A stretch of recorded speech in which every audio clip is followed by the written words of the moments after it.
ഈ വർഷം മലയാളത്തിൽ നിന്നും ആദ്യ റിലീസായിട്ട് ടൊവിനോ തോമസിൻ്റെ ഐഡൻറ്റിറ്റി സിനിമ ഇന്ന് റിലീസ് ചെയ്തിരിക്കുകയാണ്. സിനിമയുടെ ഫസ്റ്റ് ഹാഫിന് കുഴപ്പമില്ലാത്ത റിപ്പോർട്ടുകളാണ് വരുന്നത്. അതുപോലെ സിനിമയുടെ സെക്കൻഡ് ഹാഫിന് മിക്സ്ഡ് റെസ്പോൺസാണ് പ്രേക്ഷകരുടെ ഭാഗത്തു നിന്ന് ലഭിക്കുന്നത്. എന്തായാലും സിനിമയുടെ കളക്ഷൻ റിപ്പോർട്ടുകൾക്കൊക്കെ ആയിട്ട് കാത്തിരിക്കുക. പൃഥ്വിരാജിൻ്റെ കാളിയൻ സിനിമയുടെ പുതിയൊരു പോസ്റ്റർ ന്യൂ ഇയർ പ്രമാണിച്ച് പുറത്തുവിട്ടിട്ടുണ്ട്. കാളിയൻ സിനിമയുടെ ഷൂട്ടിംഗ് ഈ വർഷം തന്നെ ആരംഭിക്കും. ഉറുമിക്ക് ശേഷമുള്ള പൃഥ്വിരാജിൻ്റെ ഹിസ്റ്റോറിക്കൽ ആക്ഷൻ ചിത്രമാണ് കാളിയൻ. ദിലീപിൻ്റെ ബബബ സിനിമയുടെ ഭാഗത്തുനിന്നും ഹാപ്പി ന്യൂ ഇയർ പോസ്റ്റർ പുറത്തു വന്നിട്ടുണ്ട്. ദിലീപ് ഇരിക്കുന്ന വണ്ടിയിൽ വിജയണ്ണൻ്റെ ഗില്ലി സിനിമയുടെ റെഫറൻസും കാണാം. ഗില്ലി സിനിമയിൽ വിജയ് ഓടിക്കുന്ന ജീപ്പിലുള്ള അതേ നമ്പർ തന്നെയാണ് ദിലീപ് ഇരിക്കുന്ന ഈ ഒരു ജീപ്പിലും കൊടുത്തിരിക്കുന്നത്. ഈ സിനിമയുടെ ഡയറക്ടർ ചിലപ്പോൾ ഒരു വിജയ് ഫാൻ ആയിരിക്കാം.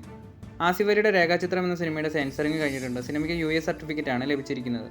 സൂര്യണ്ണൻ്റെ റിട്രോ സിനിമയുടെ ഭാഗത്തുനിന്നും ഹാപ്പി ന്യൂ ഇയർ പോസ്റ്റർ വന്നിട്ടുണ്ട്. സമ്മറിനാണ് സിനിമ തിയേറ്ററുകളിലേക്ക് റിലീസിനെത്തുന്നത്.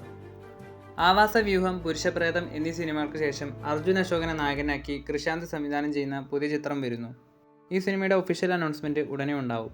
നെസ്ലിനെ നായകനാക്കി ഖാലിദ് റഹ്മാൻ സംവിധാനം ചെയ്ത ആലപ്പുഴ ജിങ്കാൻ എന്ന സിനിമയുടെ പുതിയ പോസ്റ്റർ പുറത്തുവന്നിട്ടുണ്ട്. ഗണപതിയും ലുക്മാനുമാണ് സിനിമയിലെ മറ്റ് താരങ്ങൾ.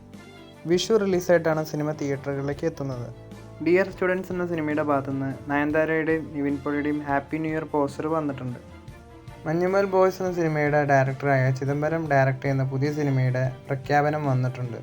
കെവിൻ പ്രൊഡക്ഷൻസും ദസ്പിയൻ ഫിലിംസും ചേർന്നാണ് സിനിമ നിർമ്മിക്കുന്നത്. അതുപോലെ ഈ ഒരു സിനിമയ്ക്ക് വേണ്ടി തിരക്കഥ ഒരുക്കുന്നത് ആവേശം സിനിമയുടെ ഡയറക്ടറായ ജിത്തു മാധവനാണ്. ആസിഫ് അലി ആയിരിക്കും ഈ ഒരു ചിത്രത്തിൽ നായകനായിട്ട് എത്തുന്നതെന്ന് റിപ്പോർട്ടുകളുണ്ട്. ജനുവരി 16 പ്രാവിൻകൂട് ഷാപ്പ് എന്ന സിനിമ തിയേറ്ററുകളിലേക്ക് എത്തുകയാണ്. ബേസിൽ ജോസഫും സൗബിൻ ഷായറുമാണ് സിനിമയിലെ പ്രധാന കഥാപാത്രങ്ങൾ.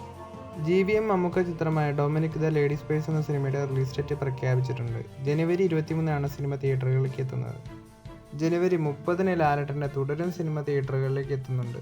അങ്ങനെ വർഷങ്ങൾക്ക് ശേഷം മമ്മൂക്കയുടെയും ലാലേട്ടൻ്റെയും സിനിമകൾ ക്ലാഷ് റിലീസിന് ഒരുങ്ങുന്നു. ഒരേ ദിവസമല്ലെങ്കിലും 7 ദിവസത്തെ ഡിഫറൻസ് മാത്രമാണുള്ളത്.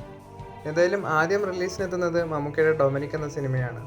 അതിനുശേഷമാണ് ലാലേട്ടൻ്റെ തുടരും സിനിമ തിയേറ്ററുകളിലേക്ക് എത്തുന്നത്. എന്തായാലും 2 സിനിമകളും തിയേറ്ററുകളിൽ വൻ വിജയമായിട്ട് മാറട്ടെ എന്ന് ആശംസിക്കാം.